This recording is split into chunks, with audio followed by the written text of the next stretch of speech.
भदोई में उत्तर प्रदेश सरकार दयाशंकर सिंह परिवहन मंत्री उपस्थित हुए। महत्वपूर्ण विषय पर रखा बजट 2024। उत्तर प्रदेश के लिए प्रावधान बजट में कर्ज गारंटी योजना से उत्तर प्रदेश को 20 लाख इकाइयों को जीवनदान मिलेगा व 22 लाख नए उद्यमी तैयार होंगे। केंद्र सरकार की ओर से 1000 ITI हब और स्पोक व्यवस्था में अपडेट करने की घोषणा में उत्तर प्रदेश के लगभग 100 ITI कॉलेज अपग्रेड होने की उम्मीद है। इसमें 3,50,000 युवाओं को फायदा मिलेगा। इंटर्नशिप योजना उत्तर प्रदेश में 2 लाख युवाओं को लाभान्वित करेगी। इंफ्रास्ट्रक्चर उत्तर प्रदेश में हाईवे के लिए चालू वित्त वर्ष में करीब 40,000 करोड़ रुपए मिलने की संभावना है। 10 नए राष्ट्रीय मार्ग मिलेंगे। प्रधानमंत्री ग्रामीण सड़क योजना के तहत प्रदेश के ग्रामीण क्षेत्र की 2000 नई सड़कों का निर्माण होगा। ऐसे तमाम विषयों पर मुख्य अतिथि दयाशंकर ने अपने विचार को व्यक्त किया और वार्ता कर मार्गदर्शन किया। भदोई से फारूक जाफरी की रिपोर्ट। केंद्रीय बजट में केंद्रीय वित्त मंत्री निर्मला सीतारमण जी ने उत्तर प्रदेश के लिए जो बजट में प्रावधान किया है उसके बारे में हम बताएंगे। केंद्र सरकार के बजट में वित्त मंत्री ने उत्तर प्रदेश विकास हेतु 2.44 लाख करोड़ का आवंटन किया है। इस बजट से राज्य में इंफ्रास्ट्रक्चर, उद्योग और ऊर्जा के क्षेत्रों में महत्वपूर्ण प्रगति होगी। बजट की प्रमुख घोषणाएं हैं, जैसे उद्योग में बजट में कर्ज गारंटी योजना से उत्तर प्रदेश को 20 लाख इकाइयों को जीवन दान मिलेगा और 22 लाख नए उद्यमी तैयार होंगे। शिक्षा के क्षेत्र में केंद्र सरकार की ओर से 1000 ITI को हब और स्पोक व्यवस्था में अपग्रेड करने की घोषणा में उत्तर प्रदेश के लगभग 100 ITI कॉलेज अपग्रेड होने की उम्मीद है। इससे 3.5 लाख युवाओं को फायदा मिलेगा। इंटर्नशिप योजना उत्तर प्रदेश में 2 लाख युवाओं को लाभान्वित करेगी। इंफ्रास्ट्रक्चर उत्तर प्रदेश में हाईवे के लिए चालू वित्त वर्ष में करीब 40,000 करोड़ रुपए मिलने की संभावना है। उत्तर प्रदेश को 10 नए राष्ट्रीय राजमार्ग मिलेंगे। प्रधानमंत्री ग्रामीण सड़क योजना के तहत प्रदेश के ग्रामीण क्षेत्रों की 2000 नई सड़कों का निर्माण होगा। बजट में ग्रामीण सड़कों पर खास ध्यान रखा गया है। उत्तर प्रदेश में रेलवे के डेवलपमेंट के लिए 19,848 करोड़ रुपए दिए गए हैं। झांसी से दतिया तक 23 किलोमीटर की लाइन पर 3 ट्रैक बनाए जाएंगे। पूर्वांचल के औरिहार से सादात तक 19.2 किलोमीटर लाइन का दोहरीकरण किया जाएगा। 22 किलोमीटर रुधौली से सुहावल तक की रेलवे लाइन को डबल किया जाएगा। केंद्रीय बजट में 12 नए औद्योगिक पार्क बनाने की बात कही गई है। इसका सबसे बड़ा लाभ उत्तर प्रदेश को मिलने की उम्मीद है। यूपी में 2 से 3 नए इंडस्ट्रियल पार्क बनने की उम्मीद है।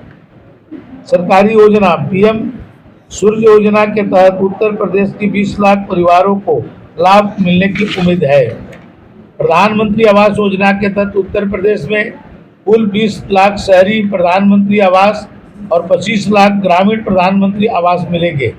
मुफ्त राशन योजना का लाभ प्रदेश के 15 करोड़ लोगों को अगले 5 साल तक मिलता रहेगा। टैक्स में नई कर प्रणाली में कर स्लैब पुनर्गठन के बाद 11 लाख राज्य कर्मचारियों को लाभ मिलेगा। वित्तीय सहायता यूपी को केंद्र सरकार से चालू वित्त वर्ष में 2.44 लाख करोड़ रुपए मिलेंगे। यह राशि केंद्रीय करों में राज्यांश और ब्याज मुक्त लोन के तहत मिलेगी। केंद्र सरकार की योजनाओं के लिए उत्तर प्रदेश को अपेक्षित 7,000 करोड़ रुपए के बजाय 11,500 करोड़ रुपए आवंटित किए गए हैं। केंद्र द्वारा आयोजित योजनाओं के लिए अपेक्षित 90,000 करोड़ रुपए के बजाय 96,000 करोड़ रुपए के आवंटित किए गए हैं।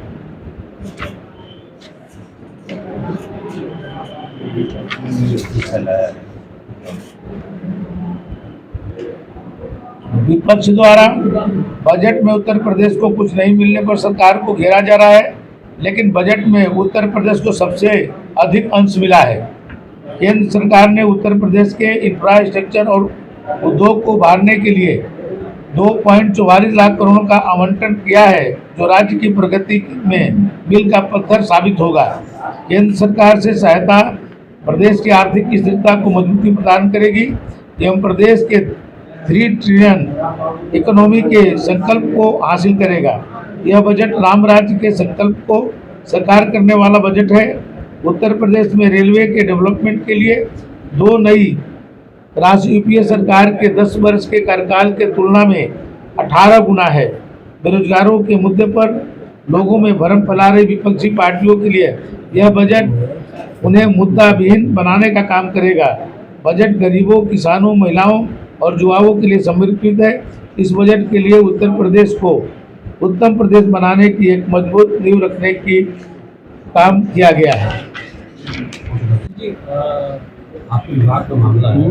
भदोही जनपद में शाम को 6 बजे के बाद अगर आपको जनपद से कहीं बाहर जाना हो, कोई सरकारी वाहन नहीं है, लेकिन मोदी जी ने कहा हुआ है कि जितने भी डक्का मार वाहन चल रहे हैं उसे बंद किया जाए। लेकिन जनपद में डक्का मार वाहन खुलेआम चल रहे हैं, लेकिन सरकारी जो बसें होनी चाहिए यहाँ पे, जो मिनी बस है या एसी बस जो और जब चल रहा है, भदोही में नहीं चल रहा है, नदारद है। इसके लिए आप क्या कर रहे हैं? जनता बड़ी ट्राई कर रही है इसके लिए।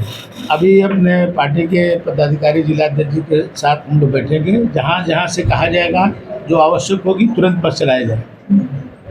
मैं आज ही निर्देश दे करके जाऊँगा अपने आरएम को और वहाँ पर तत्काल चलाया जाए। मैं आने वाले दिनों में उत्तर प्रदेश का कोई गांव नहीं बचेगा, कोई गांव। मैं कह रहा हूँ आज इसको आप रखिएगा आगे चल करके। मैं एक गांव नहीं बचेगा उत्तर प्रदेश का कि जहां पर हमारी सरकारी बस, क्योंकि सरकारी बस हम लोग घाटे में भी चलाते हैं, लोगों की आवश्यकताओं के अनुसार चलाते हैं।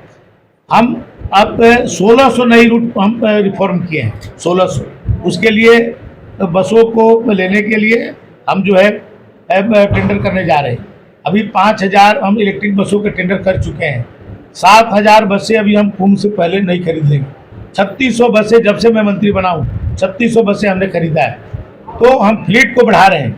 हमारी फ्लीट जहाँ 9000 के करीब थी, मैं उसको 14000 तक ले गया। अभी फ्लीट को मैं 25000 तक ले जाऊँ। और ग्रामीण के लिए अलग से एक व्यवस्था बना रहा हूँ कि गाँव से ही बस चले।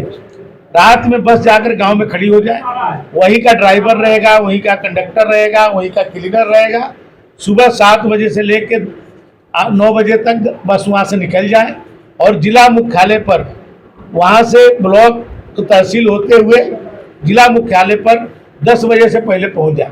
जिसको स्टेशन जाना है, जिसको कचहरी जाना है, जिसको स्कूल में जाना है और जिसको व्यवसाय करने जाना है, उसी बस में कोई किसी को सब्जी बेचना है लेके जाए और कोई अपने गांव को और भी कुछ अपना खेती का लेके बेचना चाहता है ले जा करके बेचे। और शाम के समय वो करीब मैक्सिमम 150 किलोमीटर से ज़्यादा नहीं चली। यदि 2 चक्कर लगाना है 2 चक्कर लगाए, 3 चक्कर लगाना है 3 चक्कर लगाए, नहीं तो यदि 2 ही चक्कर लगना है, 1 ही चक्कर लगना है तो शाम के समय 7 बजे 5 बजे के बाद से 7 बजे 8 बजे तक वो गाँव में पहुँच जाए। तो एक दूसरे गाँव के लोगों को रोजगार मिलेगा। दूसरा, हमारे गांव के लोगों के लिए मैंने एक साधन रहेगा कि नहीं, ये सुबह जाएगी बस और रात को वापस आएगी, तो एक कनेक्टिविटी जो है वो इससे बढ़ेगी।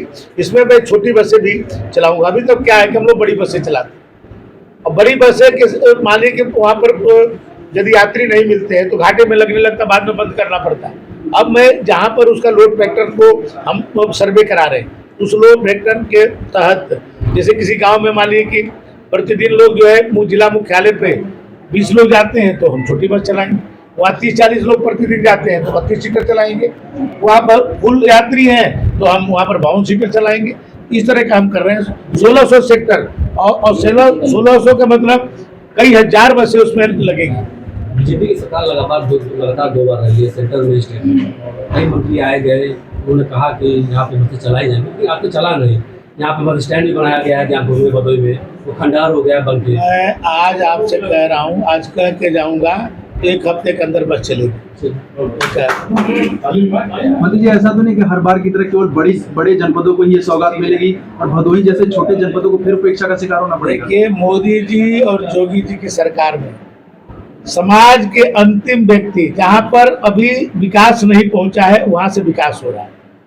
आप ये बताइए, जिसके घर में शौचालय नहीं था समर्थमान लोगों के घर में तो शौचालय था, लेकिन गरीब के हमारी माताएं बहनें तो रात के अंधेरा हो, बरसात हो, जाड़ा हो, दिन हो, उनको घर से बाहर जाकर के शौच करना पड़ता था। आज सबके घर में शौचालय है कि नहीं? एक एक घर ढूंढ करके शौचालय बनाया गया कि नहीं? पहले आप गैस कनेक्शन किसके घर में होता था? बड़े लोगों के घर में। गैस के लिए कितना क्राइसिस होती थी, ब्लैक में बिकते थे। आज गरीब के झोपड़ी में भी गैस कनेक्शन ही नहीं है, चूल्हा भी सरकार देने का काम किया। आज पक्का मकान, आज इस बजट में भी 3 करोड़ से ज्यादा माननीय प्रधानमंत्री आवास अब मिल रहा है लोगों को। पिछले वर्ष भी 5 करोड़ से ऊपर दिया गया, फिर 3 करोड़ रुपए मिलने वाला है। ये किसको मिलेगा? ये गरीबों के लिए। मोदी जी और योगी जी की सरकार गरीबों के लिए प्रतिबद्ध। मंत्री जी, तहसील दिवस हो, थाना दिवस हो या फिर जन चौपाल हो, महज एक खाना पूर्ति बनकर रह गया है। क्यों इन पर नकेल नहीं कसी जा रही है? खाना पूर्ति नहीं है। आप जो हमारे मुख्यमंत्री जी की IGR जो कंप्लेन करता है उस पर त्वरित कार्रवाई होती है। आप कार्रवाई देख रहे हैं। आप हमारे विभाग में देखिए, रोज छापे पड़ रहे हैं, रोज पकड़े जा रहे हैं। ये कार्रवाई किसकी है? आम आदमी जब कहता है कि यहाँ पर तकलीफ है, यहाँ ये हो रहा है, तो मोदी जी का वहाँ पर जो है प्रशासन चल रहा है। आपके RTO कार्यालय के बाहर दलालों की पूरा एकदम हुजूम लगा रहता है। कई बार छापे पड़े, लेकिन उस छापों का कोई असर नहीं आज तक पड़ा है। देखिए, पकड़े जा रहे हैं। और आपको मैं बता दूं, हमारे RTO विभाग में 6 महीने के बाद तो आपको जाएंगे नहीं काम कराने। हमारे यहाँ सबसे ज्यादा काम होता था लाइसेंस का, सबसे ज्यादा भीड़ होती थी लाइसेंस का। लर्निंग लाइसेंस 100% हमने फेसलेस कर दिया, 100%। कि मेरे विभाग में भी जाएंगे, वो भी ऑनलाइन कराएंगे किसी से। कोई एक भी लाइसेंस बनाने के उनको अधिकार नहीं है। पिछले 1 बरस से मैंने कर दिया है फेसलेस। लेकिन फिर भी वहाँ पे नहीं होता है। आप क्यों जाते हैं? आपको जाना नहीं चाहिए, आप घर में बैठ के बनाइए। वो हमारे विभाग में इसके अधिकारी नहीं है। मतलब आपके विभाग में नहीं, हमारे विभाग में अधिकारी नहीं है, बना ही नहीं सकते, एक नहीं बना सकते। ये ऑनलाइन है, फेसलेस है। आप घर में बैठ के बनाएंगे, अच्छा वहां जाकर बैठ के बनाए। हमारे विभाग को कोई अधिकार नहीं है लर्निंग लाइसेंस।